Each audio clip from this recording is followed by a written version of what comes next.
is not where I belong. This aching heart won't turn to stone. There's a fire inside these bones. It was meant to be. I see your world still full of light. How could I ever been so blind? I still haven't lost my fight that haunts me in my sleep. I feel like waking up. I've had this dream before. I'll take these footsteps, go higher, go higher. I want an empty mind, walk down this lonely soul. I'll take these footsteps, go higher, go higher.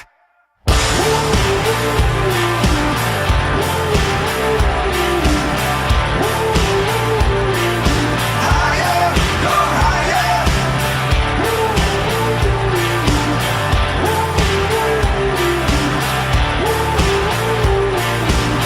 Higher, higher. I know only time will tell if all the cards will treat me well. Cause this hand that I've been dealt keeps me wondering. So now here I turn the page. I've learned to silence all my rage. Tell me who can really say what will tomorrow bring? I feel like waking up. I've had this dream before. I'll take these footsteps, go higher, go higher. I want an empty mind, walk down this lonely soul. I'll take these footsteps, go higher, go higher.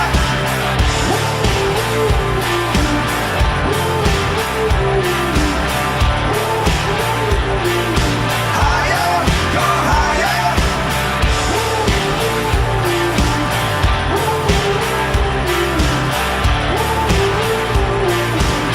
Higher, higher. I find you too far away. I find you after all. I find you too far away. I find you after all. I feel like waking up. I've had this dream before. I'll take these footsteps, go higher, go higher. I want an empty mind, walk down this lonely soul. I'll take these footsteps, go higher, go higher. I feel like waking up. I've had this dream before. I'll take these footsteps, go higher, go higher. I want an empty mind, walk down this lonely soul. I'll take these footsteps, go higher, go higher. I feel like waking up. I've had this dream before. I'll take these footsteps, go higher, higher.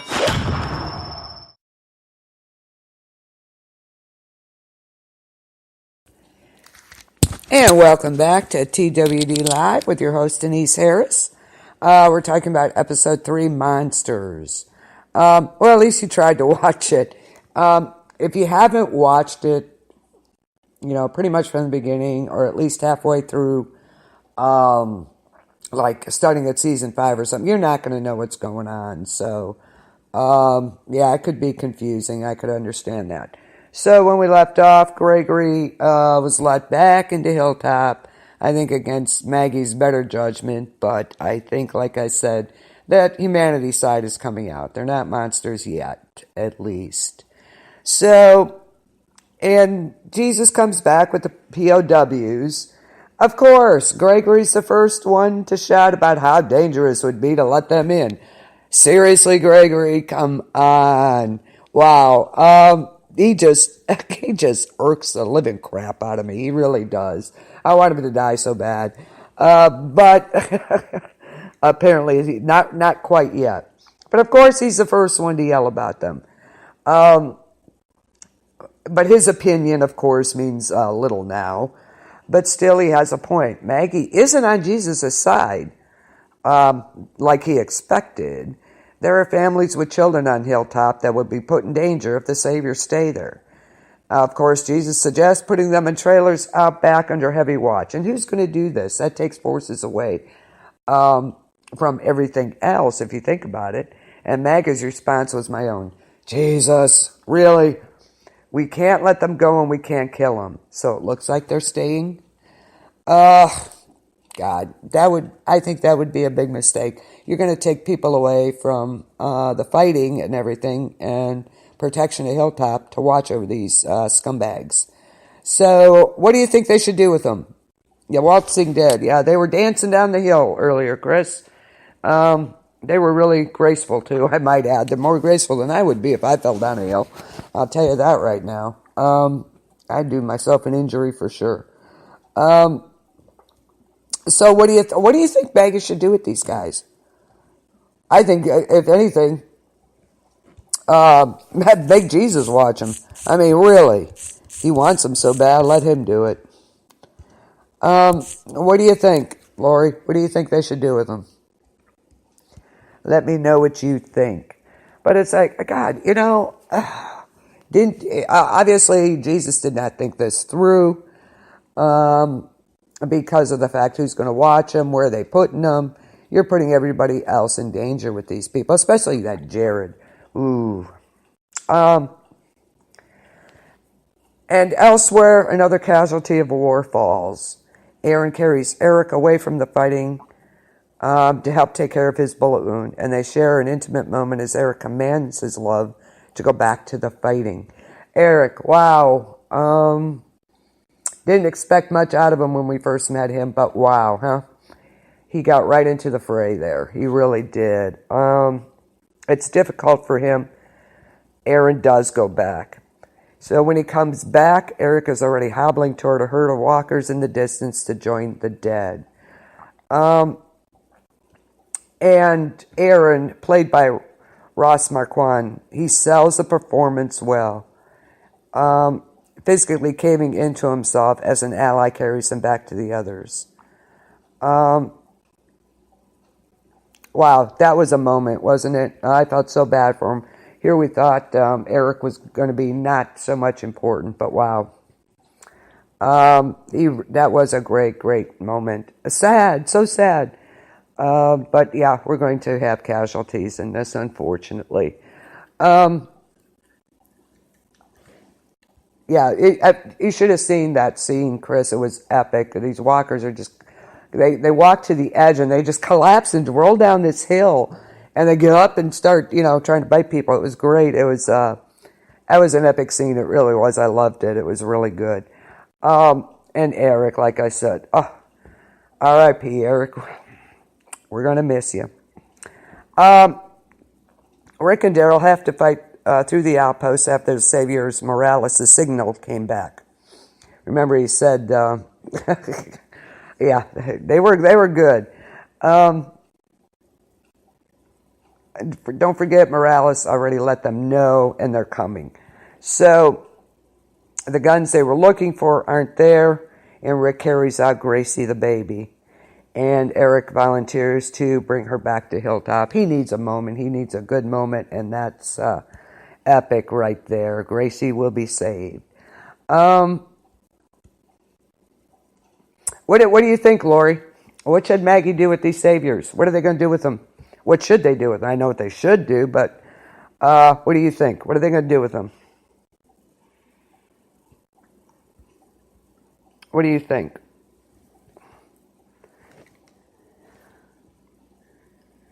Let me know. Yeah, that was a great moment between Eric and Aaron. Great performance by Ross Marquand there. And it was great when he brings out Gracie. And Aaron's like, oh, I'll take her back to Hilltop. He needs a moment. They should what? What should they do, Lori? With them? What should they do with the prisoners at Hilltop?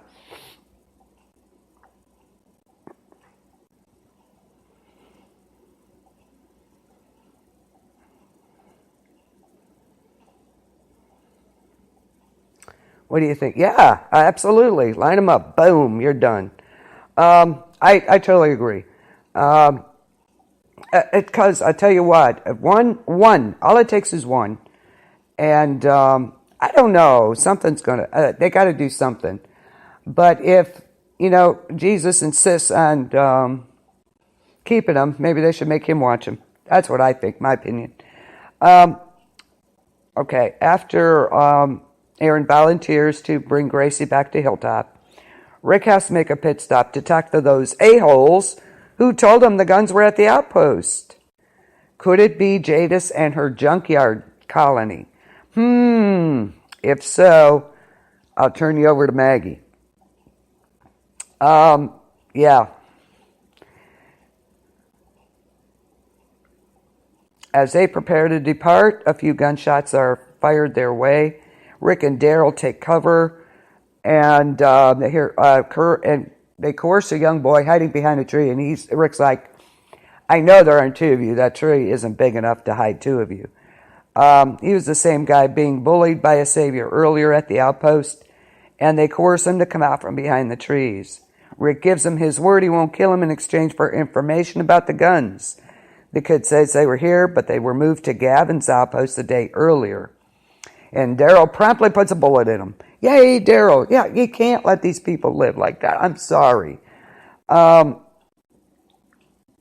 Rick looks on with disgust. But this is war, and he doesn't have time to linger over what Morales said earlier about the men they turn into.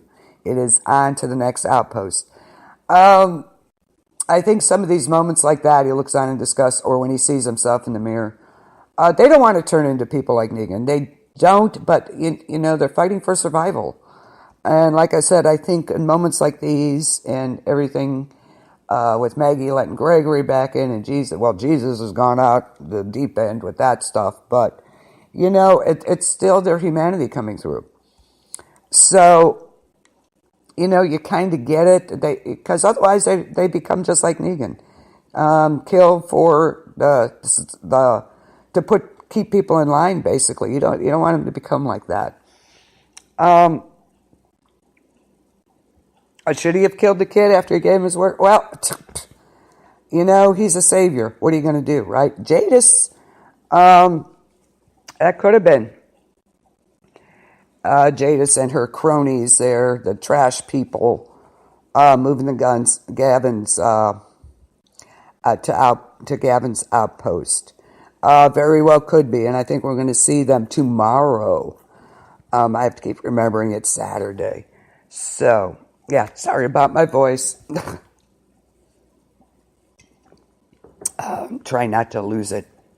Might be a good thing though, right? And then we go back to Ezekiel and Carol. And King Ezekiel's like, yes, we didn't lose a single one in their mission. I love the way he talks. It's great. And we all know when everybody's celebrating for something good, something bad is going to happen. It's inevitable. It really is. As Carol goes off to sweep the compound, Ezekiel looks and spots a gunman behind the building's vents and shouts for everyone to scatter. And a rain of bullets shower the scene as members of the kingdom fall, and soldiers throw their bullet-riddled bodies over Ezekiel to protect him. Awesome. That was an epic moment. Daryl didn't do what? He didn't what, honey?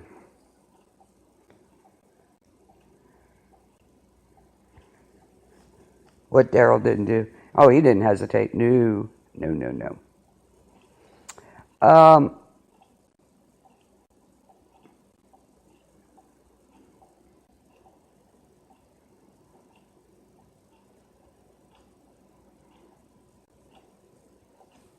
Daryl didn't, though. He didn't, though, what?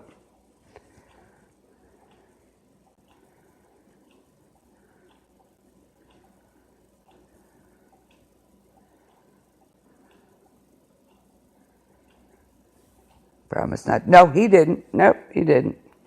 At all. But that was great.